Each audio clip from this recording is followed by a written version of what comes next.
Dengkuran itu berat, basah, dan terputus-putus, seperti napas makhluk besar yang tidur di lantai tanah. Gayuh mengira itu babi hutan. Namun, ketika ia menyenter ke arah suara,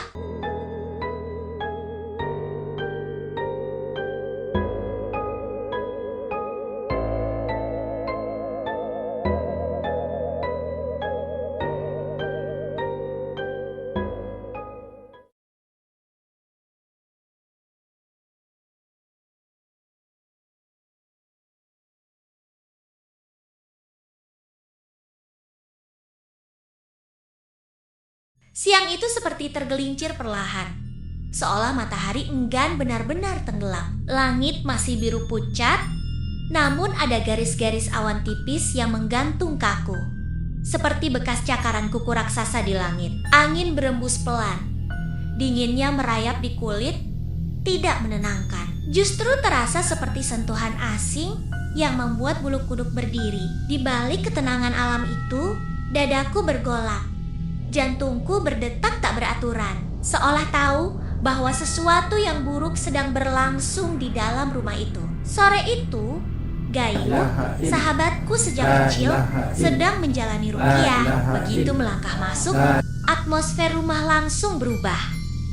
Udara terasa berat dan pengap, dan berbau anyir samar seperti besi berkarat. Teriakan Gayuh memecah keheningan jeritan liar, penuh amarah dan rasa sakit, menggema menghantam dinding-dinding rumah. Suaranya bukan lagi suara manusia yang kukenal. Beberapa orang dewasa memegangi tubuhnya. Urat-urat di lengan Gayuh menonjol, matanya memerah, napasnya terengah seperti binatang terpojok. Aku memilih mundur, menjaga jarak. Rasa perih di pipi kiriku masih terasa, bekas bau gementah yang mendarat tiba-tiba saat aku mencoba menahannya sebelumnya. Pukulan itu bukan sekadar kuat, tapi dingin, seperti bukan berasal dari manusia.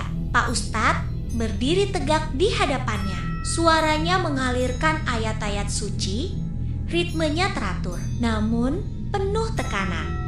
Kadang berubah menjadi bentakan keras, seolah sedang menghardik sesuatu yang tak kasat mata. Setiap kali suaranya meninggi, tubuh Gayuh melengkung tak wajar.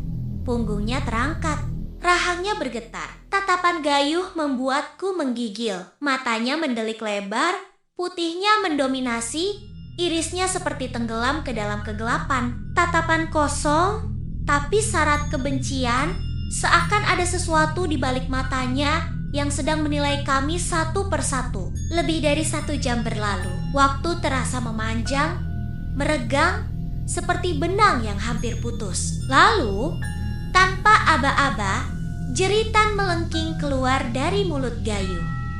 Itu suara perempuan. Nada tinggi, nyaring, menusuk telinga, seperti jeritan seseorang yang diseret paksa ke dalam kegelapan. Aku membeku. Belum sempat napasku kembali normal, suara lain menyusul suara laki-laki, berat, parau, penuh dengusan kebencian, seperti berasal dari dada yang dipenuhi dendam lama. 2 suara, 1 tubuh. Suara perempuan itu menangis sambil tertawa, melontarkan kata-kata asing berlogat Jawa yang kental. Ia mengaku sudah lama tinggal di tubuh Gayuh, merasa memiliki, merasa disakiti. Suara laki-laki menyela, membentak, menuntut balas, menyebut janji yang tak ditepati, menyebut rasa lapar dan murka.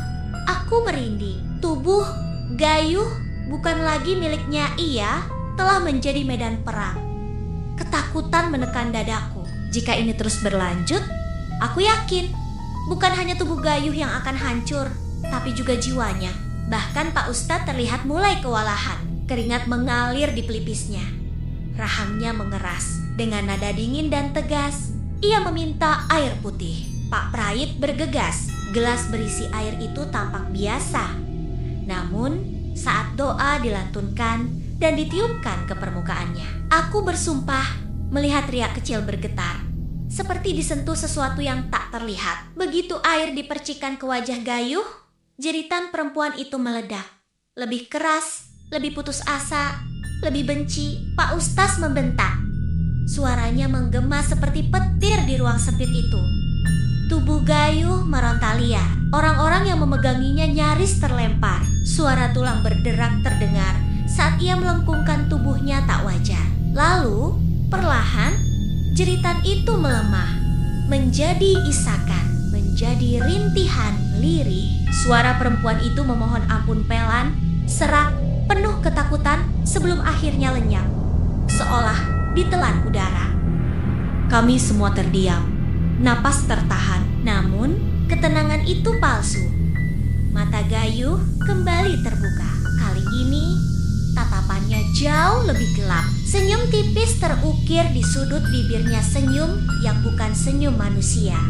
Pak Ustadz kembali memercikan air. Doa-doanya kini terdengar lebih keras, lebih menekan, seperti palu yang menghantam dinding tak terlihat. Tiba-tiba, tawa meledak, tawa laki-laki, bergema, berat, menggetarkan dada, seperti tertawa dari dasar sumur tua. Bulu kuduku berdiri, kakiku terasa lemas.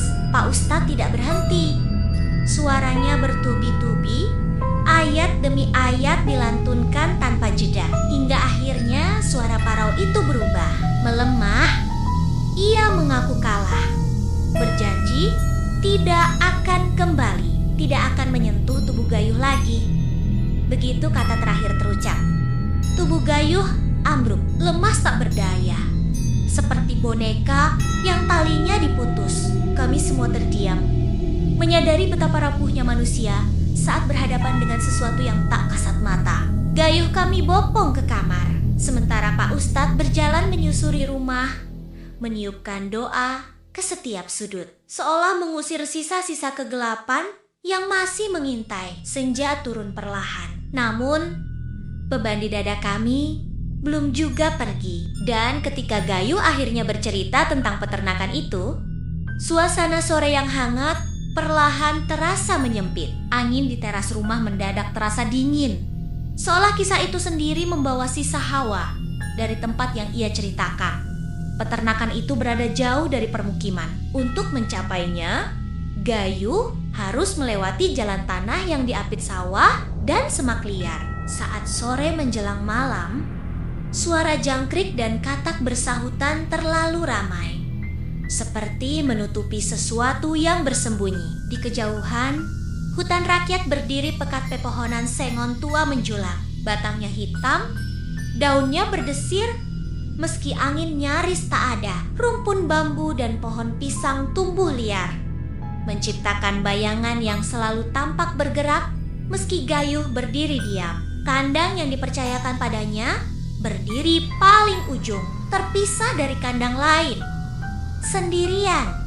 Sejak hari pertama tinggal di sana, Gayuh sudah merasa diawasi, bukan dengan mata, tapi dengan perasaan. Seperti ada sesuatu yang berdiri tepat di luar batas pandang, menunggu ia lengah. Malam pertama, ia masih bisa tidur meski dengan gelisah. Malam kedua, suara dengkuran mulai terdengar. Dengkuran itu berat, basah, dan terputus-putus, seperti napas makhluk besar yang tidur di lantai tanah. Gayuh mengira itu babi hutan. Namun ketika ia menyenter ke arah suara, tak ada apa-apa. Tanah kosong, sunyi. Tapi begitu ia mematikan senter dan berbalik, dengkuran itu berpindah kali ini terdengar dari balik rumpun bambu.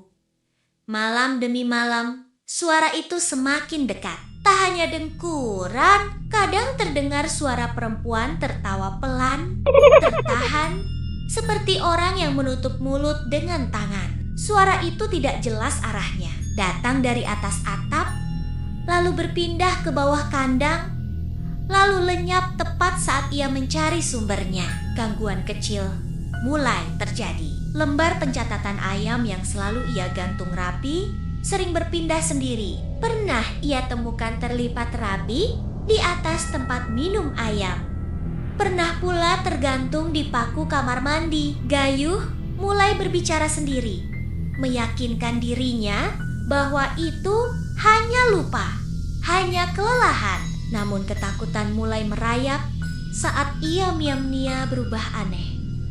Di malam hari, ayam-ayam itu mendadak gaduh, berlarian, menabrak dinding kandang, sayapnya mengepak keras, seolah ada sesuatu yang membuat mereka panik. Saat Gayuh masuk membawa senter, ia melihat bulu-bulu ayam beterbangan perlahan tidak jatuh ke tanah, melainkan melayang, berputar di udara seperti dihisap. Pusaran angin tak terlihat. Di ujung kandang, sesosok putih berdiri diam, terlalu tinggi untuk manusia biasa, terlalu lurus untuk orang yang berdiri normal. Gayuh terpaku. Detik berikutnya, sosok itu lenyap seakan tidak pernah ada. Ia mencoba menenangkan diri, namun saat ia membungkuk mengambil gayung, bau busuk menyergap, anyir, seperti bangkai lama yang dibasahi hujan. Perlahan ia mendongak. Di luar kandang, tepat di bawah pohon pisang, berdiri kuntilanak. Kain kafannya kusam, ujungnya menjuntai dan bergoyang perlahan, meski angin mati. Wajahnya tak terlihat jelas, hanya cekungan gelap di balik lilitan kain. Kuntilanak itu tidak mendekat, tidak bergerak, hanya berdiri, menunggu. Gayuh gemetar hebat. Gayung terlepas dari tangannya. Lututnya nyaris tak menyangga tubuh. Dalam hitungan detik, bau busuk itu lenyap. Kuntilanak itu menghilang, seolah hanya ingin memastikan satu hal, bahwa Gayuh telah melihatnya. Malam itu, Gayuh mengurung diri di kamar. Dingin merayap dari lantai tanah. Saat ia memejamkan mata, udara di kamar berubah lembab. Ia mencium bau tanah basah. Lalu, asap tipis merembes dari sudut ruangan, mengalir pelan seperti napas.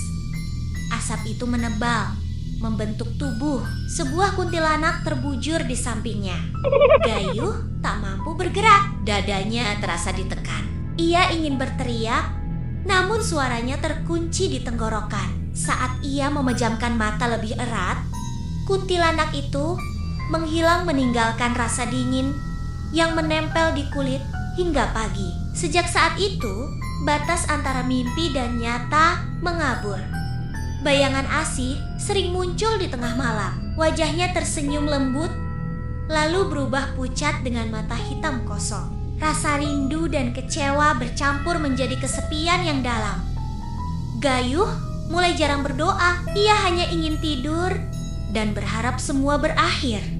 Itulah saat mereka masuk. Suatu malam, ayam-ayam kembali gaduh. Saat Gayuh keluar, bulu-bulu ayam beterbangan dan menyatu membentuk sosok perempuan berambut panjang. Rambutnya menjuntai hingga tanah, wajahnya pucat kebiruan. Bibirnya tersenyum terlalu lebar. Saat Gayuh mundur, sebuah tangan dingin menyentuh pundaknya. Ia pingsan. Gangguan tidak berhenti. Pamannya mulai melihat Gayuh berbicara sendiri, tertawa tanpa sebab, lalu menangis mendadak hingga puncaknya. Gayuh melihat seluruh ayam di kandang berdiri diam, lalu satu persatu berubah menjadi kuntilanak yang menghadap ke arahnya. Dalam keadaan setengah sadar, ia melihat makhluk hitam berbulu menghantam kepalanya. Dan saat itulah pintu itu benar-benar terbuka. Ia tidak hanya diganggu makhluk halus, ia diserang saat jiwanya rapuh. Kesepian, patah hati, dan rasa takut telah melemahkan bentengnya. Dan ketika azan maghrib berkumandang sore itu, aku menggigil. Bukan karena dingin senja, melainkan karena aku tahu tidak semua pintu yang terbuka bisa ditutup kembali tanpa meninggalkan sesuatu di dalamnya. Terima kasih telah menonton video ini. Jangan lupa like, komen, dan subscribe. Dan juga tunggu cerita-cerita horor lainnya. Sampai jumpa.